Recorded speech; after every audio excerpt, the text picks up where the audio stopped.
Dunia kuantum akan membawa Anda masuk dalam zona keajaiban. Karena inti dari dunia kuantum adalah ini, ya. Jika Tuhan menghendaki, tentu Dia jadikan manusia umat yang satu. Tapi mereka selalu berselisih pendapat. Jadi kita ini satu sama dan terhubung, Bapak Ibu, ya. Kita ini satu sama dan terhubung. Ya. Ketika kita berbuat baik kepada orang lain, maka kebaikan akan datang kepada kita. Ketika kita berbuat kezoliman kepada orang lain, maka kezoliman itu akan datang kepada kita. Karena kita satu sama dan terhubung, gitu. Ketika kita berbuat baik kepada orang lain, sebenarnya kita sedang berbuat baik terhadap diri kita sendiri. Ketika kita mendoakan orang lain, maka sebenarnya doa yang baik itu akan datang kepada kita. Karena kita semua ini satu sama dan terhubung. Anda semua Bapak Ibu, ya, Anda semua yang di sini itu satu sama dan terhubung dengan saya. Ya. Kita semua satu sama dan terhubung. Ya. Nah, manusia itu satu sama dan terhubung, dan disinilah zona keajaiban.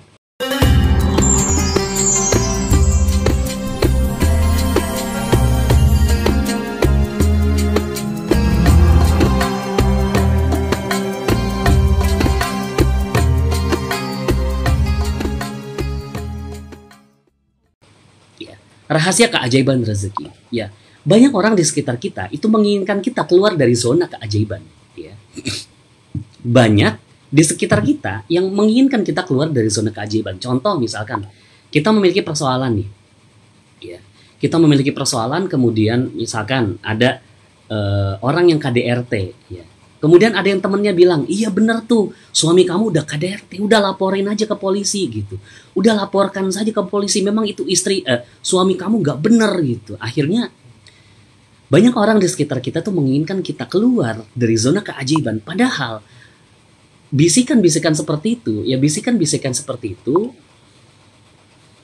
ya bisikan-bisikan seperti itu adalah mengeluarkan Anda dari zona keajaiban, ya. Kan namanya was-was, ya. Was-was. Was-was itu dalam bahasa Indonesia artinya keraguan-raguan, tapi sebenarnya, ya, itu serapan dari bahasa Arab. Yuwas wisufi sudurinas dalam surat An-Nas, ya.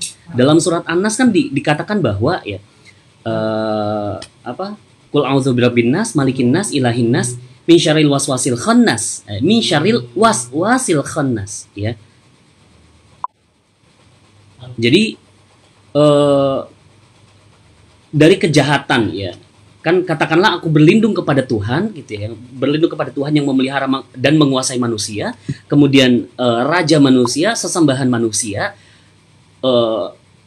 yuwas wisufi sudurinas. Ya, yuwas wisufi sudurinas itu artinya dari kejahatan. Kejahatan itu adalah bisikan, ya. Dari kejahatan bisikan setan yang biasa tersembunyi, ya. Yang biasa bersembunyi. Artinya apa Bapak Ibu, ya? Ini namanya bisikan itu, ya. Semua bisikan yang kemudian membuat Anda keluar dari zona keajaiban, harusnya Anda tidak ikuti gitu, ya. Anda tidak mesti ikuti semua bisikan seperti itu, karena ya kita jadi was-was jadinya. Setiap memiliki persoalan gitu ya, kita menjadi was-was karena ya kita dibisiki gitu ya. Kita dibisiki sama orang-orang, ya. Nah, sekarang gini Bapak Ibu. Saya mau tanya kepada Anda, apa prinsip ekonomi? Ya. Mungkin bagi yang Anda berbisnis gitu ya. Bagi Anda yang berbisnis, Anda pasti bisa jawab, ya. Pastinya bisa jawab, ya. Coba deh tulis di komen. Ada nggak yang bisa jawab, ya? Apa sih prinsip ekonomi, ya? Prinsip ekonomi yang kita udah diajarkan, ya. Kita udah diajarkan dari kita SD, ya. Coba ada nggak? Coba di komen deh. Ada nggak yang mau jawab, ya? Yang mau jawab, ya. Prinsip ekonomi, ya. Coba ya, keraguan-raguan akan mengeluarkan kita dari zona keajaiban. Yes, betul, ya. Coba ada nggak, ya? Ada nggak yang mau jawab nih, ya? Prinsip ekonomi, ya. Prinsip ekonomi yang kita udah pelajari dari dulu, ya. Yang kita udah pelajari dari zaman kita sekolah, ya. Ganteng, Masya Allah, super keren, ilmunya pasti dahsyat. Nyimak nih dari lokasi kajian kami besok, Masya Allah. Ya barakallah Pak Solehin, ya. Mudah-mudahan kajiannya besok lancar, ya. Ya. Nah, ini dia ada yang jawab. Modal sekecil-kecilnya, untung yang sebesar-besarnya, ya. Ada lagi, ya benar ya. Prinsip ekonomi modal sekecil-kecilnya untuk mendapatkan keuntungan yang sebesar-besarnya, ya. Benar semua nih jawabannya ya. Modal sekecil-kecilnya, untung yang sebesar-besarnya. Nah, pertanyaan saya, ya. Pertanyaan saya, Anda yang berbisnis pasti pakai prinsip ini. Kebanyakan ya. Kebanyakan pakai prinsip ini, ya. Dan ternyata Bapak Ibu, prinsip ini akan mengeluarkan Anda dari zona keajaiban. Ini dia rahasianya, ya. Ini dia rahasianya. Kalau misalkan Anda berbisnis, kemudian Anda memahami bahwa berbisnis itu dengan modal sekecil-kecilnya untuk mendapatkan keuntungan sebesar-besarnya. Mungkin secara logika, ya benar dong Pak Fikri, yang namanya bisnis kita kan ingin mendapatkan keuntungan gitu. Ya kalau gitu dengan modal sekecil-kecilnya, ya untuk mendapatkan keuntungan sebesar-besarnya. Karena kan memang target kita, tujuan kita kan mendapatkan keuntungan. Ya benar dong prinsip itu. Ya. Tapi sadarkah kita, banyak sekali orang yang memakai prinsip ini, akhirnya zolim sama pembelinya. Contoh ya,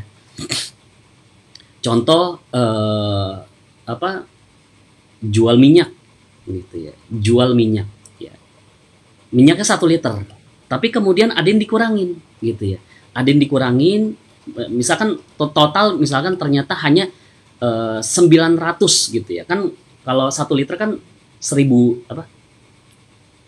mililiter gitu kan. Nah ternyata pas di rumah diukur ternyata cuma 900 mililiter gitu. Nah ini 100 milinya kemana gitu. Akhirnya disitulah zolim. Kemudian timbangan, ada orang yang belanja, ada orang yang jualan buah gitu ya. Makanya kalau sekarang di Makassar itu, ya di pinggir-pinggir jalan itu ada yang dia pakai pick up gitu ya, penjual buah pakai pick up. Kemudian di bawahnya ada papan gitu ya, ada papan tulisannya timbangan jujur. Ya karena banyak sebelumnya di sini itu yang penjual buah yang tidak jujur timbangannya. Dibilang Pak beli anggurnya 1 kilo ya. Pas ditimbang di rumah ternyata cuma 700 gram. Ya, ternyata hanya 700 gram. 300 gramnya itu diambil sama si penjualnya. Kita bayar 1 kilogram, kita hanya mendapatkan 700 gram. Ini kan zolim namanya. Terus kemudian ada banyak sekali bisnis yang dengan modal kecil kemudian untung besar. Contoh narkoba, ya. Bisnis narkoba itu modalnya kecil Bapak Ibu. Ya, modalnya kecil. Tapi kemudian untuk mendapatkan keuntungan yang sebesar-besarnya. Kemudian ya, mohon maaf, bisnis pornografi. Bisnis pornografi itu, modalnya kecil banget Bapak Ibu. Ya, Anda tinggal foto 1 kali, kemudian Anda sebar. Ya. 1 kali foto gitu ya, 1 kali foto kecil sekali, kemudian silakan Anda sebar gitu ya, dan Anda akan mendapatkan keuntungan sebesar-besarnya. Maka ya, prinsip ini akan membawa Anda masuk ke dalam ya, prinsip ini ya, modal sekecil-kecilnya untuk untung yang sebesar-besarnya. Ya, prinsip ini mengeluarkan Anda dari zona keajaiban. Ya. Karena zona keajaiban itu, nah ini nanti saya jelasin ya Bapak Ibu. Ya, ternyata di mana sih zona keajaiban itu? Ya, ini akhirnya mengaminkan sikap kita yang seperti ini, mengaminkan apa yang telah tertuang dalam Quran surat Al-Ahzab ayat 72. Innahu kana zaluman jahula. Manusia itu zolim dan bodoh. Ya. Manusia itu zolim dan bodoh. Ya, akhirnya itu yang terjadi gitu ya. Kita jualan gitu ya. Kita jualan berbisnis karena hanya mengharapkan keuntungan, tapi kita nggak berpikir, kita tidak memikirkan bagaimana keuntungan si penjual kita, ya, pembeli kita. Pak Fikri, apa berarti kita nggak boleh fokus kepada keuntungan? Boleh, it's okay. Cuma ya, pembeli Anda, customer Anda itu harus lebih untung gitu ya. Maksudnya lebih untung tuh gimana? Jangan sampai mereka yang beli ya, yang beli dari Anda itu merasa rugi gitu ya. Merasa tidak untung dan merasa tidak diuntungkan dan merasa kecewa dengan barang yang Anda jual gitu. Lah sekarang kan kita nggak peduli gitu ya. Selama ini kita nggak peduli bagaimana perasaan mereka gitu ya, maka kita zolim kepada mereka ya, kepada pembeli kita ya. Prinsip di atas ya, mementingkan diri sendiri, orang lain nggak penting. Nah ini kuncinya ya. Saya dulu juga begitu Bapak Ibu. Ya bukan cuma Anda ya, Saya pun seperti itu. Saya dulu saya juga berbisnis juga Bapak Ibu ya. Jadi dan dulu saya mengaminkan prinsip ini ya. Ya memang lah namanya bisnis gitu ya, modal kecil ya untuk untung yang sebesar-besarnya. Tapi ketika saya memakai prinsip ini, saya mementingkan diri saya, orang lain tuh nggak penting. Contoh, Anda pernah nggak belanja ke mall gitu ya, kemudian lagi diskon besar-besaran, kemudian ada yang sampai SPG-nya gitu ya, atau karyawannya gitu mendatangi Anda gitu. Karyawannya mendatangi Anda, kemudian coba ini gitu ya, ngasih flyer gitu ya, ngasih brosur, kemudian memberikan tawaran diskon yang menggiurkan. Kemudian kemudian Anda beli gitu. Ya. Padahal Anda datang ke situ, Anda datang ke mall nggak mau beli itu gitu ya. Tapi karena ada tawaran itu, sehingga Anda beli. Pas nyampe rumah, Anda mikir gitu ya, misalkan beli handphone gitu ya. Beli handphone, padahal Anda punya handphone, tapi karena diskonnya besar sekali gitu ya, Anda lihat lagi gitu ya, handphone Anda. Kok kok jadi beli handphone gitu ya? Padahal kayaknya nggak butuh-butuh amat, saya masih punya handphone gitu. Kenapa saya beli gitu. Akhirnya Anda pas pulang kecewa. Merasa bersalah karena sudah membeli produk yang Anda tidak butuhkan. Pernah nggak seperti itu? Ya. Kalau dalam ini saya tidak mengeneralisir ya, tidak mengeneralisir bahwa hypnoselling itu nggak bagus. Saya belajar hipnosis gitu ya, saya belajar hypnoselling. Tapi ketika kita hypnosellingnya adalah yang penting barang kita laku, ya, yang penting barang kita laku padahal tidak dibutuhkan sama orang lain, disitulah zolim. Ya. Apa nih ya, kita jual barang, coba ya, kalau kita jual barang misal harga beli 2.000, harga jual 3.000, bagaimana ya, boleh silahkan.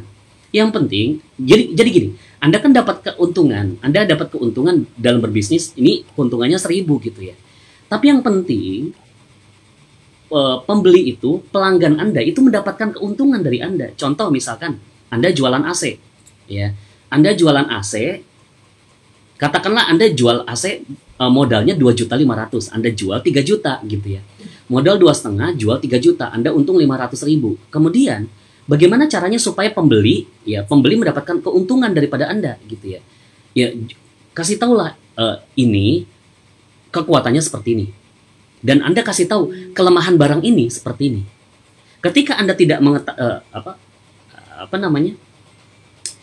jadi jujur gitu bahwa ini kekuatan produknya seperti ini, kelemahan produknya seperti ini. Jadi konsumen tuh mikir gitu. Jangan sampai pas nyampe di rumah konsumen baru sadar, oh ternyata ada kelemahannya dan ternyata banyak kekurangannya daripada kelebihannya nih produk gitu. Jadi Anda harus jelaskan supaya konsumen Anda tidak merasa dirugikan gitu, tidak merasa dikecewakan. Kemudian Anda tawarkan pasca selling gitu. Anda tawarkan servis pasca selling, misalkan jual AC gitu ya. Setelah jual AC, apa yang konsumen dapatkan dari Anda setelah membeli AC dari Anda, misalkan 1 kali atau 2 kali cuci AC gratis, misalkan 2 kali cuci AC gratis. Kemudian tambah freon, tambah freon atau ganti freon untuk yang pertama kali, maka diskon, misalkan diskonnya sekian persen, misalkan. Ya itu membuat loyal kepada Anda gitu, customer loyal kepada Anda dan Anda loyal kepada customer Anda. Jadi dua-duanya untung, konsumen untung, Anda pun untung gitu. Jadi it's okay, nggak apa-apa. Yang penting Anda tidak yang penting Anda tidak zolim aja sama mereka gitu ya. Jangan juga kemudian modal, pokoknya gini, jangan fokus kepada modal, ya. Tapi fokus kepada apa yang bisa Anda berikan kepada orang lain. Jangan fokus pada modal dan untung. Ya. Modal dan untung itu pasti akan dapatkan. Ya. Modal dan untung itu pasti akan Anda dapatkan seiring berjalannya Anda membahagiakan orang lain. Jadi materi ini Bapak Ibu, ini turunannya dari materi terumbu karang. Ya. Materi rahasia keajaiban rezeki ini adalah turunan dari materi terumbu karang. Ya. Jadi silakan nanti kalau misalnya Anda yang belum apa belum mempelajari terumbu karang, silakan Anda pelajari ya. Jadi prinsip di atas itu mementingkan diri sendiri, orang lain nggak penting. Jangan sampai seperti itu Bapak Ibu ya. Jangan sampai Anda menjadi orang seperti itu. Tapi gini Bapak Ibu, ini ilmu ini bukan hanya untuk orang yang penjual, bukan untuk orang pebisnis saja ya. Ini hanya awalan saja, ini contoh ya. Nah, prinsip di atas, ya prinsip modal sekecil-kecilnya untuk mendapatkan keuntungan yang sebesar-besarnya itu melahirkan egoisme dalam masyarakat. Ya, egois jadinya. Ya, pokoknya segala bentuk egois Bapak Ibu, itu keajaiban akan hilang. Ya. Ketika Anda egois, saya penting, orang lain nggak penting. Contoh misalkan, dalam hubungan suami istri, ya, dalam hubungan suami istri, saya biasanya gini, saya waktu awal gitu ya, waktu awal menikah gitu. Saya bilang sama istri saya, Dek, kita ya jangan fokus kepada hak masing-masing, tapi kita fokus kepada kewajiban kita masing-masing. Karena kalau kita fokus kepada hak masing-masing, akhirnya saling menuntut. Contoh misalkan, saya fokus hak, istri fokus kepada haknya. Akhirnya saya nuntut sama istri saya. Ketika hak saya tidak dapat, saya tuntut istri saya. Hei, kamu mana hak saya? Kamu belum kasih hak saya. Kemudian si istri juga karena fokusnya menuntut gitu ya, fokusnya mendapatkan hak, dan dia tidak mendapatkan haknya, dia nuntut saya juga. Kamu juga mana? Ya, kamu belum ngasih hak saya gitu. Ayo mana dong hak saya? Akhirnya dua-duanya sama-sama menuntut. Ya. Dan disinilah letak keegoisan manusia. Ketika semuanya saling menuntut. Dan apa yang terjadi ketika suami menuntut, istri menuntut Bapak Ibu? Kewajiban tidak akan ada yang selesai. Ya, karena dua-duanya fokus kepada hak, sehingga kewajiban tidak diselesaikan. Tapi saya bilang sama istri saya, kita fokus kepada kewajiban. Ya. Kita fokus kepada kewajiban masing-masing. Ketika saya fokus kepada kewajiban, ya, saya nggak penting hak saya dapat atau tidak. Yang penting fokus saya adalah kewajiban. Saya mikir gitu ya, setiap hari saya mikir, apa nih kewajiban yang belum saya tunaikan gitu ya. Akhirnya saya tunaikan kewajiban saya. Istri saya juga seperti itu. Apa nih kewajiban yang belum saya tunaikan ke suami saya? Akhirnya suami juga melakukan kewajiban. Suami melakukan kewajiban, istri melaksanakan kewajiban. Kalau suami melaksanakan kewajiban, istri pasti dapat hak ya. Istri melakukan kewajiban, suami pasti dapat hak. Nih. Ya. Maka ketika Anda fokusnya kepada hak, kewajiban tidak dapat.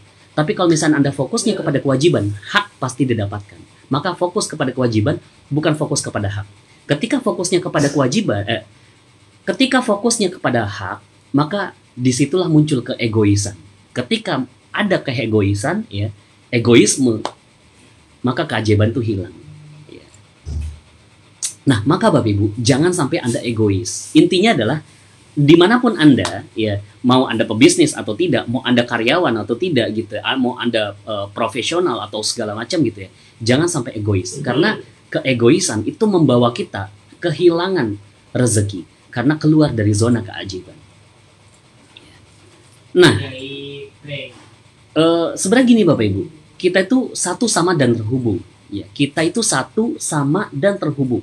Dalam training online, dalam private training gitu ya, dalam private training ataupun camp online magnet rezeki, dikatakan bahwa ada dunia kuantum gitu ya. Dunia kuantum akan membawa Anda masuk dalam zona keajaiban, karena inti dari dunia kuantum adalah ini ya. Jika Tuhan menghendaki, tentu Dia jadikan manusia umat yang satu, tapi mereka selalu berselisih pendapat. Jadi kita ini satu sama dan terhubung Bapak Ibu ya. Kita ini satu sama dan terhubung. Ketika kita berbuat baik kepada orang lain, maka kebaikan akan datang kepada kita. Ketika kita berbuat kezoliman kepada orang lain, maka kezoliman itu akan datang kepada kita. Karena kita satu sama dan terhubung. Gitu. Ketika kita berbuat baik kepada orang lain, sebenarnya kita sedang berbuat baik terhadap diri kita sendiri. Ketika kita mendoakan orang lain, maka sebenarnya doa yang baik itu akan datang kepada kita. Karena kita semua ini satu sama dan terhubung. Anda semua Bapak Ibu ya, Anda semua yang di sini itu satu sama dan terhubung dengan saya. Ya. Kita semua satu sama dan terhubung. Ya. Nah, manusia itu satu sama dan terhubung, dan disinilah zona keajaiban. Ketika kita memahami bahwa kita satu sama dan terhubung, dalam magnet rezeki istilahnya adalah dunia kuantum, ya, dunia kuantum. Maka disitulah zona keajaiban. Dunia kuantum itu tidak berpikir lagi bahwa saya sama yang lain itu terpisah, gitu. Intinya seperti itu. Sebenarnya penjelasannya panjang, Bapak Ibu. Ya, penjelasannya tuh panjang. Tapi simpelnya saja, zona kuantum berbicara tentang, dunia kuantum berbicara tentang tidak lagi membedakan antara saya dengan orang di sekitar saya. Semuanya tuh sama. Ketika saya merugikan orang lain, maka saya sedang merugikan diri sendiri.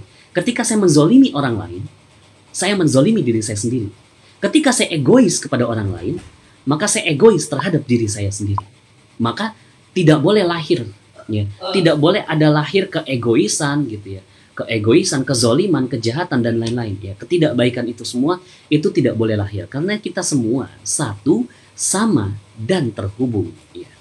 Nah, contoh kontak batin, Bapak Ibu. Ada yang pernah nggak? Ya, ada yang pernah ngeh nggak? Ada yang pernah mengalami kejadian nggak? Ada kontak batin sama antara Anda dengan ibu Anda, gitu ya.